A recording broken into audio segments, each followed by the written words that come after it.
एक साधक ने महर्षि रमण से पूछा कि मौन क्या है महर्षि। महर्षि कहते हैं, चुप रहना मौन नहीं, मौन ही अखंड प्राकट्य है। भक्त ने कहा कि मैं समझा नहीं। महर्षि कहते हैं, वह अवस्था जो वाणी तथा संकल्प से परे है, मौन है। भक्त ने पूछा कि इसे किस प्रकार प्राप्त करें। तो महर्षि कहते हैं, किसी धारणा को दृढ़ता से ग्रहण करके इसका मूल खोजो, ऐसी एकाग्रता से मौन प्राप्त होगा।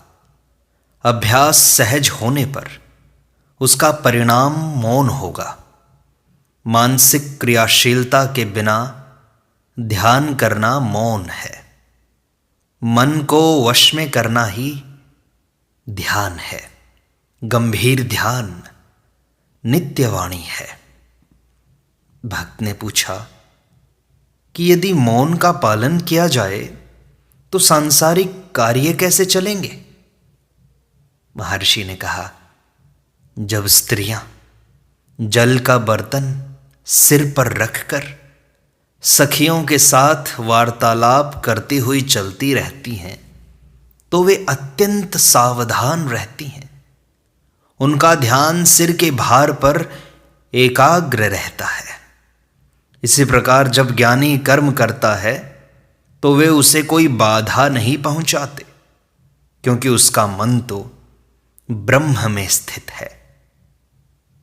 भक्त ने पूछा कि राम नाम की जप का क्या फल है। महर्षि ने कहा, राम शब्द में रा सत्यता है, म मन है। इनका योग ही राम जप का फल है। शब्दों का जप ही पर्याप्त नहीं है। संकल्पों की निवृत्ति ही ज्ञान है। संकल्पों को हटा दो तो ज्ञान अपने आप हो जाएगा। यह चैतन्य मात्र है। एक भक्त पूछता है कि शांति कैसे प्राप्त करें महर्षि। महर्षि कहते हैं, वही सहज स्थिति है। मन सहज शांति में बाधा डालता है। हमारी खोज केवल मन में है। मन का शोध करो, तब वह लुप्त हो जाएगा। मन को जब तुम ढूंढने निकलोगे कि मन है क्या, तो वो विचारों के अतिरिक्त कुछ नहीं है। मन नाम की कोई सत्ता नहीं है। संकल्पों के उदय होने के कारण हम उनके मूल की कल्पना कर लेते हैं। उसे हम मन की संज्ञा देते हैं। उसकी खोज करने से कि वह क्या है, पता लगता है कि उस जैसी कोई वस्तु नहीं है। इसके नष्ट हो जाने पर शाश्वत शांति प्राप्त होगी। एक भक्त पूछता है कि बुद्धि क्या है महर्षि। महर्षि कहते हैं, यह विचार अथवा विवेक शक्ति है। ये केवल नाम है। चाहे अहम भाव हो, मन अथवा बुद्धि हो, सब एक ही है। किसका मन, किसकी बुद्धि? अहम भाव की। क्या अहम भाव वास्तविक है? नहीं। हम अहम भाव को ही भ्रांतिवश बुद्धि अथवा मन कहते हैं। महर्षि एक कथन आता है कि आत्मा ही आत्मा का समाधान करता है, विवरण अथवा शब्द नहीं। इसके बारे में आप क्या कहेंगे? महर्षि कहते हैं, ऐसा ही है। तुम जितना ही जान लो, ज्ञान की सीमा नहीं है। तुम संशयकर्ता की ओर नहीं देखते हो तथा संशयों को हल करना चाहते हो। पर यदि तुम संशयकर्ता पर टिको तो संशय लुप्त हो जाएंगे। अर्थात संशय की जड़ संशय के हल से कदापि समाप्त नहीं होती। महर्षि, जब प्रश्न का समाधान आत्मा को जानना ही होगा फिर तो। महर्षि कहते हैं, ऐसा ही है। तो भक्त पूछता है कि आत्मा को कैसे जाने फिर। महर्षि कहते हैं, देखो आत्मा क्या है। तुम जिसे आत्मा मानते हो वह वस्तुतः या तो मन है या बुद्धि या मैं की कल्पना। अन्य संकल्पों का उदय मैं की कल्पना के पश्चात ही होता है, इसलिए वहीं टिको। अन्य संकल्प लुप्त हो जाएंगे तथा केवल आत्मा ही अवशेष रह जाएगी। भक्त कहता है कि वहां तक तो पहुंचना बड़ा कठिन है महर्षि। महर्षि कहते हैं, वहां तक कदापि पहुंचना नहीं है, चूंकि यह नित्य है, अभी और यहीं है। यदि आत्मा नवीन वस्तु की प्राप्ति होती तो यह स्थायी नहीं होती। भक्त पूछता है, तो महर्षि मन की समता, शांति तथा संतुलन कैसे प्राप्त करें? सर्वोत्तम उपाय क्या है? महर्षि कहते हैं, इसका उत्तर मैं दे चुका हूं। मन को खोजो, इसके लुप्त होने पर तुम अवशेष रहोगे। तुम्हारी ज्ञानमयी दृष्टि होते ही जगत परमात्मा प्रतीत होने लगेगा। दृष्टिम ज्ञानमयीं कृत्वा पश्येद ब्रह्ममयम जगत। ज्ञानमयी दृष्टि करके जगत ब्रह्ममय देखे। भाव यह है कि यदि बोध दृष्टि होगी तो जगत ब्रह्म ही दिखाई देगा। इसलिए प्रश्न दृष्टिकोण का है। तुम सब में व्याप्त हो, स्वयं को जान लो और सब समझ में आ जाएगा। परंतु अब तुमने अपनी आत्मा की दृढ़ता खो दी है और अन्य वस्तुओं पर शंका करते रहते हो बस। तो भक्त पूछता है कि आत्मा को कैसे जाने फिर महर्षि? महर्षि कहते हैं, मैं क्या दो हैं? तुम्हें अपने अस्तित्व का भान कैसे है, जरा बताओ तो। क्या तुम अपने आप को इन नेत्रों से देखते हो? स्वयं अपने से पूछो जरा, यह प्रश्न क्यों उठा? क्या मैं इसको पूछने हेतु रहता हूं अथवा नहीं? क्या मैं अपनी आत्मा को दर्पण में देखने से पा सकता हूं? चूंकि तुम्हारा दृष्टिकोण बाहर की तरफ है, बहिर्मुखी हो गया है, इसलिए आत्मा का दर्शन नहीं होता है तथा तुम्हारी दृष्टि बाहर हो गई है। आत्मा बाहर की वस्तुओं में नहीं मिलती। दृष्टि को अंतर्मुख करके गहरे हो जाओ तो तुम आत्मा ही हो। महर्षि, हम मन का निरोध कैसे करें? महर्षि कहते हैं, क्या एक चोर स्वयं अपने साथ धोखा करेगा? क्या मन स्वयं को खोज सकता है? मन की खोज मन नहीं कर सकता। तुमने जो वास्तविक है उसकी तो उपेक्षा कर दी है तथा तुम मन को पकड़े बैठे हो जो मिथ्या है, और उसी मन को तुम खोजना भी चाहते हो कि वह क्या है।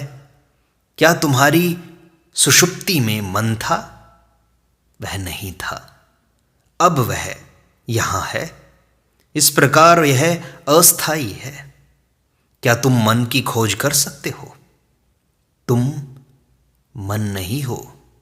तुम स्वयं को मन समझकर मुझसे प्रश्न कर रहे हो कि मन को वश में कैसे करें। यदि वह होगा तभी इस पर नियंत्रण होगा, पर वह नहीं है। खोज से इस सत्य को जान लो। मिथ्या की खोज निष्फल है, व्यर्थ है। अतः सत्यता को अर्थात आत्मा को खोजो। मन पर शासन करने का यही मार्ग है। केवल एक सत्य है। महर्षि, वह एक सत्य क्या है? महर्षि कहते हैं, वह अस्तित्व मात्र है। अन्य वस्तुएं दृश्य मात्र हैं। नानात्व उसका स्वभाव नहीं है। हम कागज पर मुद्रित अक्षर पढ़ रहे हैं, किंतु जिस कागज की पृष्ठभूमि पर यह सब अंकित है उसकी उपेक्षा कर रहे हैं। इसी प्रकार तुम मन में उदय होने वाले विविध दृश्यों में लिप्त हो जाते हो तथा मन की पृष्ठभूमि को भुला देते हो। इसमें दोष किसका है? महर्षि, क्या आत्मा की सीमा है? महर्षि ने कहा, तुम ये जानते हो कि आत्मा क्या है? हाँ महर्षि, जीवात्मा ही तो आत्मा है।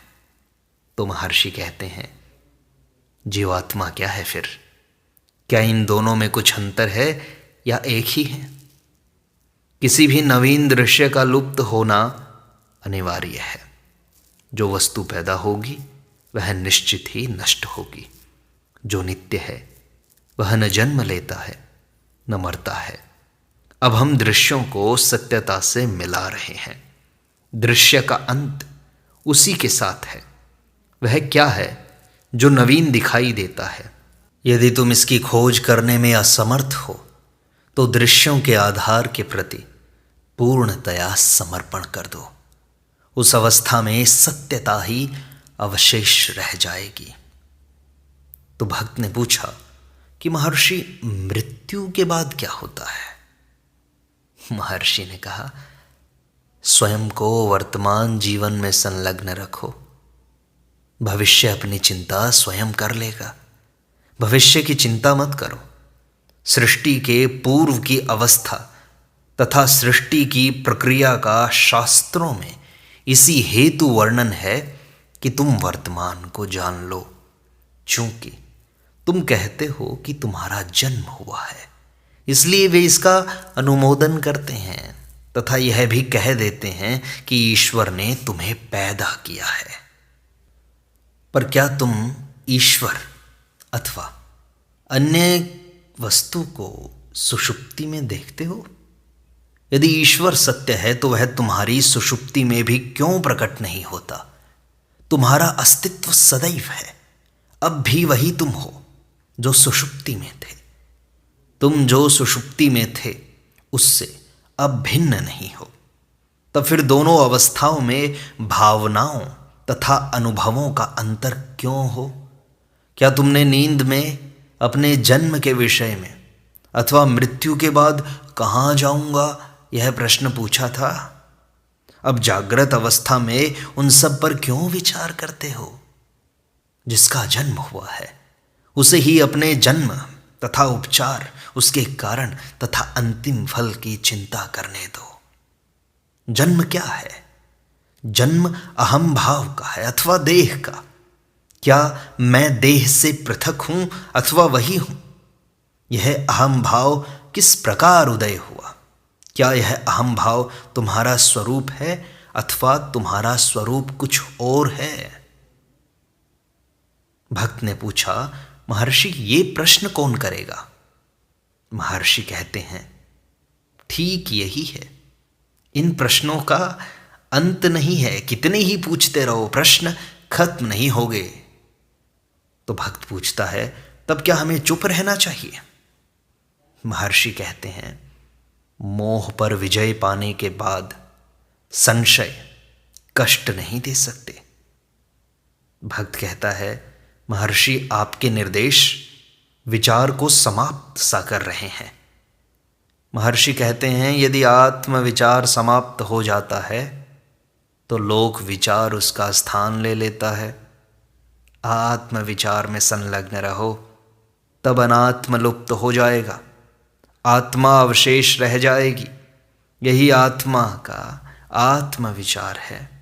एक शब्द आत्मा मन, देह, मनुष्य, व्यक्ति, परमात्मा तथा अन्य सब कुछ का पर्याय है। एक भक्त पूछता है कि महर्षि, संसार तो भौतिकवादी है, इसका क्या उपाय है? महर्षि कहते हैं, भौतिकवादी तथा आध्यात्मिक तुम्हारे दृष्टिकोण के अनुसार है। अपने दृष्टिकोण को यथार्थ बनाओ। सृष्टिकर्ता अपनी सृष्टि का पालन करना जानता है। तो महर्षि, भविष्य को निरापद बनाने का सर्वोत्तम साधन कौन सा है? महर्षि कहते हैं, वर्तमान को संभाल लो। भविष्य अपने आप को स्वयं संभाल सकेगा। भक्त कहता है, भविष्य वर्तमान का परिणाम है महर्षि। इस दृष्टि से मुझे उसे उत्तम बनाने हेतु क्या करना आवश्यक है, अथवा क्या मुझे शांत रहना चाहिए? महर्षि कहते हैं, संशय किसका है? वह कौन है जो कार्य करना चाहता है? संशयकर्ता को खोजो। यदि तुम संशयकर्ता को पकड़ लोगे, संशय नहीं रहेंगे। आत्मा में स्थिर न रहने से संशय तुम्हें क्षुब्ध करते हैं।